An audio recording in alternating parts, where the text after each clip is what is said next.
लिए लेकिन नहीं कर पाए और घुमाया क्या, कुछ नहीं। और जीवन तुच्छ है, 100 वर्ष ऐसे निकल जाते हैं जैसे बुजुर्ग गण को पूछते हैं कि बाबा साहब आपको लगा कि आपकी उम्र कितनी हो गई, बोल पता नहीं भैया, ऐसा लगता है कि जाने 2 ही दिन हुए और हाल निकल गई है। तो इन्हें कटाक्ष में और घुल घुल करके सारा समय ऐसे ही निकल जाएगा। अपने अंदर बैठी हुई एक शक्ति स्वरूपा आत्मा वो सच कहने वाली है, डिसीजन वहां से लीजिए, कहीं जाने की जरूरत नहीं है।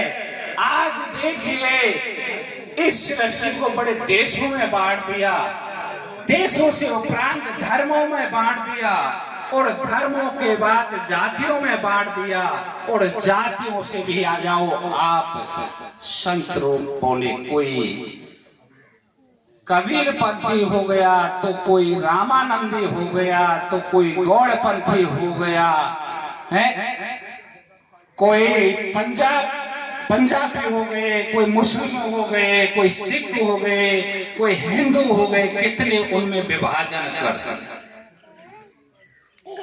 लेकिन एक चीज ही आती है कि हम परम पिता परमात्मा के अंश हैं। फिर इतना मतभेद क्यों करते हैं? शंकर भगवान कह रहे हैं कि उमा कहूं में अनुभव अपना और सत हर भजन जगत सब सपना। ये जो जगत है ये सारा तो सपना है, सिर्फ एक भजन ही सत्य है। लेकिन उस पर भी हम कटाक्ष क्यों कर रहे हैं? या तो इन प्रमाणों को हटा दीजिए, अपनी मनगढ़ंत बातों को ला दीजिए। कहाँ वो प्रमाण रहे, कहाँ हमारे शास्त्र रहे जिनकी तौहीनता हो रही है? बड़ा सोचने वाली बात है।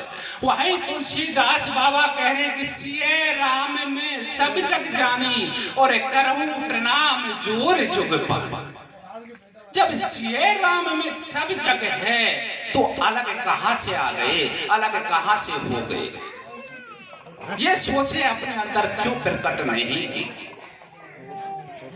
कोई संत इस चीज को कहता हो तो बताइए, कोई प्रमाण इस चीज का हो तो बताइए कि नहीं भजन करना तो पाप है। तुलसीदास बाबा वही कह रहे हैं कि उमादार जो सिद्धि नाई और सभी नचावत राम गोसाई।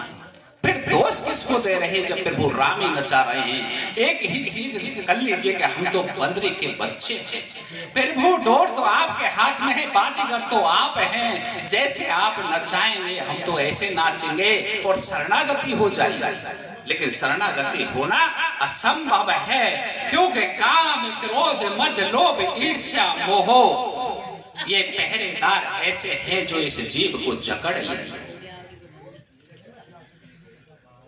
कहते हैं कि एक सर्प बड़ा विषैला होता है और जब चैंटियों के घेरे में आ जाता है तो वो भी तड़पने लग जाता है। इतना बड़ा भ्रम हो जाता है कि इस चैंटियों से निकलूं कैसे? तो आज संसार में वो दिशा हो गई कि विषैले से विषैला सर्प भी जाल में फंस चुका। अब किसकी माने किसकी नहीं माने? श्रोता आते हैं बेचारे, विद्वान प्रवक्ता आते हैं, एक एक शब्द के 10-10 खंडन होते हैं, किसको चुना जाए? अब वो छाट कैसे करें कि ये घी गाय का है कि बकरी का है कि भेड़ का है कि ऊँटनी का है कि भैंस का है? तो मैं तो सबसे यही विनती करता हूं कि मार्ग वो दिखाएं जो कल्याण का हो, भटकने की जरूरत नहीं। जो पढ़ाई हमारी कक्षा दर्जा 1 की नहीं हुई और बीएड की पढ़ाई अगर कराई जाए तो असंभव है। मैं तो इस चीज को नहीं मान सकता कि वो सीख सकते। तुलसीदास बाबा कह रहे हैं कि उमा मरम मैया काहू ये नहीं जाना और क्षण में सभी मिले भगवान। क्यों कह रहे? तो झूठ ही है इसका मतलब।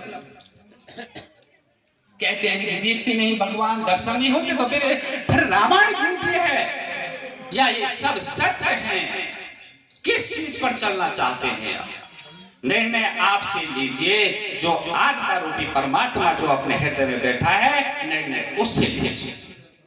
मैं ये नहीं कहता कि और से लीजिए। सिर्फ एक समय आप सुबह ब्रह्म मुहूर्त में ले लीजिए, 4 से और 5 बजे का बीच। कुछ भी मत सोचिए, कोई भजन नहीं करना, सिर्फ अपने अंदर की खोज चालू कर देना, आपको रिजल्ट सब मिल जाएगा। किसी का कोई नाम मत लेना, सिर्फ अपनी खोज में लगा देना।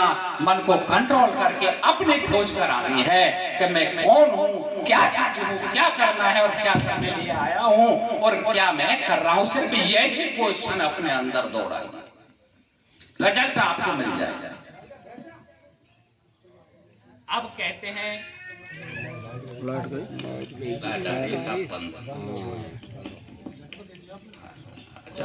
वो हाथ बसना, झटका दिया, हाथ हुआ है, आवे से हाथ हुआ है बस। आगे बात जो मैं कहता हूं कि फेस्टिवल जो आती है आज, एक जो समाज